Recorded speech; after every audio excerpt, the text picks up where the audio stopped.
the NBA that have had those numbers, and certainly one of the most consistent.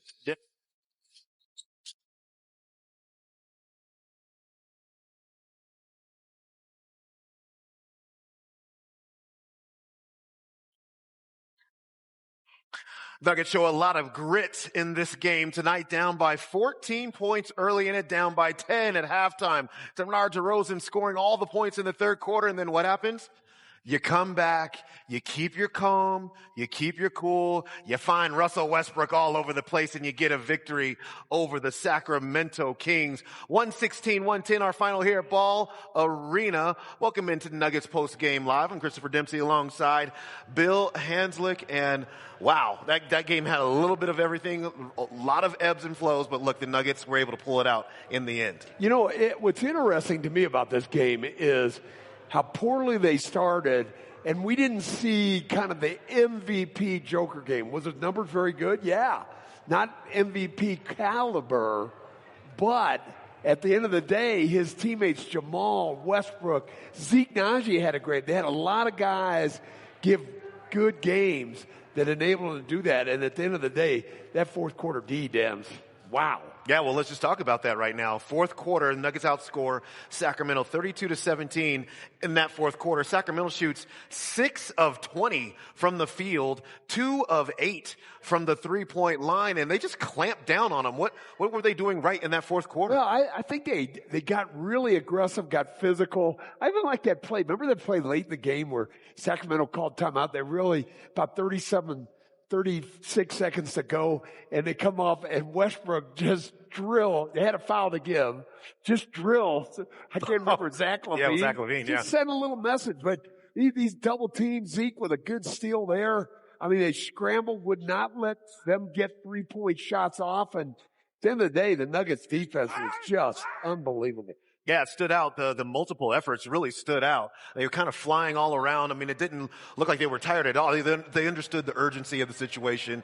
Sacramento had done a nice job of passing the ball, getting ball movement in, getting kind of driving kicks, but the Nuggets were there at every turn, especially late. Yeah, and they found Westbrook was unbelievable because he shot some bricks early, but when they counted, man, did he make some shots in that fourth quarter, second half. Yeah, speaking of Russell Westbrook, he is a subject of our Ball All In, presented by Ball Corporation, All In for the Nuggets Aluminum, All In.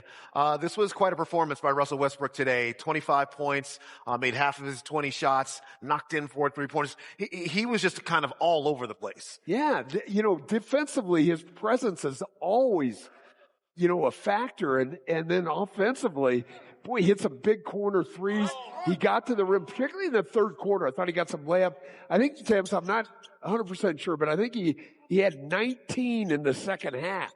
And the Nuggets needed all of them. But you see his determination and competitiveness just willed his team on. Yeah, I was going to say that. I wonder how much of that was contagious to everybody else, especially when the Nuggets took a little bit of time to kind of get going in this one. Yeah, this guy, you can't give him enough accolades. I mean, if you're going to look at Russell Westbrook and you say, God, he missed that shot, it's terrible. But when you look at the big picture, the whole package, where he gets tough defensively, he takes it to the rim, draws fouls, scores on layups. God, what a great addition for the Nuggets. Yeah, he got the start tonight. He was the Nuggets' leading scorer in the game tonight. And the Nuggets, with this victory, move up a spot to second place. Hold on. Are we the percentage points behind the Lakers right now still? 40 wins, 22 losses. Lakers 39-21. They've got a couple of games in hand, so we shall see. They are in a virtual tie. They're both 10.5 games back of the Oklahoma City Thunder. Memphis is getting shellacked by, I think, OKC tonight, so it could be a little more space between there.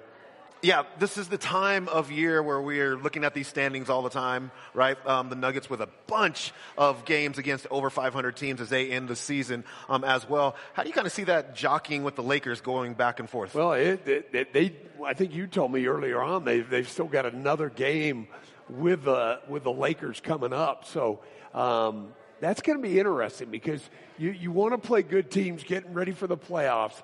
And where do you fit? You want to at least minimum be the top 4 so you have home court that first round. But man, there's a lot of good teams in the West. All right, let's take a break here on Nuggets Post Game Live. When we come back, want to know what Michael Malone thought about that fourth quarter?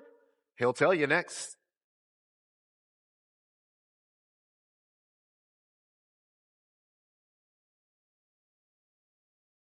Coach, it felt like they kind of took a page out of the Lakers playbook a little bit in the way that they were defending Nikola Jokic in this game. How did you guys learn from that game and do it differently this time around?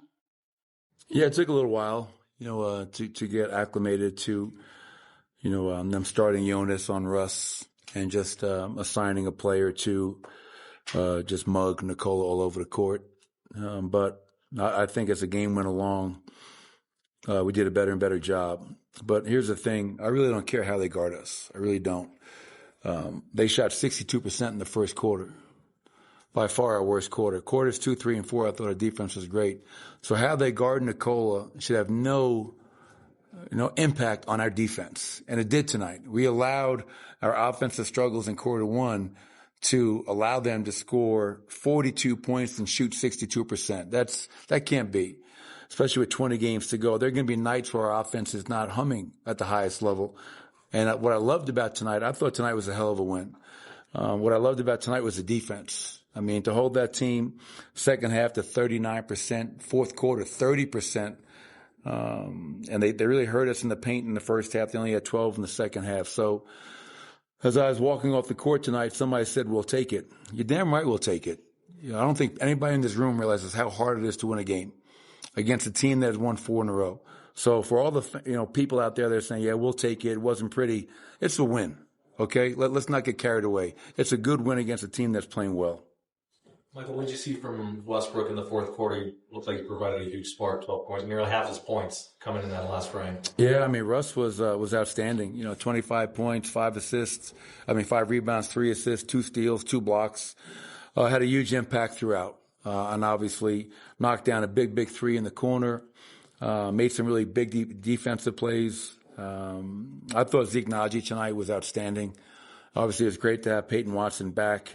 But I felt there were a couple of really important runs when Nikola was off the floor, that Zeke was on the floor, and that group defended and was able to kind of get us back in the game. So Russ was outstanding. I thought Zeke off the bench was incredible.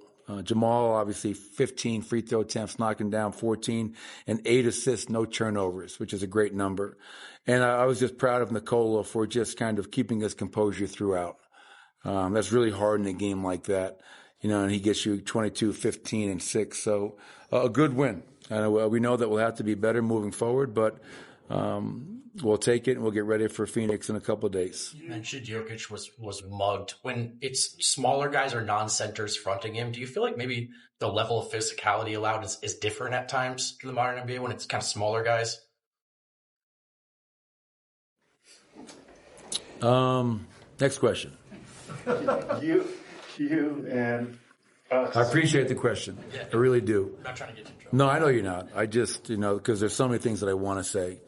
And if you guys want to start a GoFundMe, I will say what I want to say. But I don't think that's going to happen in here. So, especially from Hastings. He still got his Holy Communion money. I'll throw the first $20. That's all I can say. But you and us and everybody praises Joker so many ways. Talk a little bit about his durability and his toughness to average 36 minutes a game throughout this season and then 38 tonight when it looked like he wasn't at 100%. Yeah, and he's not at 100%, to your point, kids. I mean, the guy is incredible. Availability is one of the most important stats in this business, and his availability is just, amongst the greatest players to ever play this game. His availability is through the roof, as we all know, and have come to love and appreciate. And for him to go out there and play 38 minutes and have to, it's not just the minutes that he plays, but think about what he shoulders every night within those minutes. He's the anchor and centerpiece of our defense, which he doesn't get enough credit for. He's a guy that we play through. He's got to score for us. He's got to play make for us. He's got to rebound for us. He's got to make everyone around him better. And we saw examples of it tonight. And I told the guys at halftime, said, fellas, get used to this. We're going to see this for the next 20 games. The teams are not guarding anybody not named number 15, Nikola Jokic. So you can take it personally. You can feel it's going to happen. How do we react to that? But I mean, you can't say enough great things about Nikola's durability, his conditioning, to play the number of minutes that he plays every night and to be the center of attention in all things that happen on the floor. It's just truly incredible. And as I've said countless times, just so thankful that Nikola Jokic is a Denver Nugget. And we all appreciate everything he does for us each and every day. You said There's a lot to unpack right there because Nikola Jokic truly had a really good game here. We're seeing a lot of teams defend him in a way that they're just surrounding him with a lot of players. But I thought it was very interesting. Michael Malone did not want to get fined. He was asked a number of times about the calls in this game. The referees were 0 for 4. I don't think I've ever seen that. All the NBA games I've done, 4 challenges, 0 for 4, and the coaches ran out of challenges. Coaches were 4 for 4, refs were 0 for 4. Now talk about, how he is being guarded. What's the counter here for him and for the Nuggets as they see more of this down the stretch of the season and probably into the playoffs? Well, you first saw it with the Laker game. They play sort of more or less like a power forward on Joker and meet him early. Body him as much as you can, starting at half court, coming down, and then really just clog the lane. Nuggets #1 team, points in the paint, and so they're trying to clog. You're going to have to make some perimeter shots. Today it was even more unique because Valanciunas, the center on Sacramento, guarded Westbrook, but did not guard him outside, just kind of waited right against the lane. So you got to be ready for everything. Body movement, ball movement, but eventually the ball's got to go to Joker because he'll make plays. Yeah, you had a lot of LaRavia on Joker trying to front him as well. All right, let's take another break here on Nuggets Postgame Live. When we come back, we will catch up with Jamal Murray. Jamal Murray had another nice game tonight.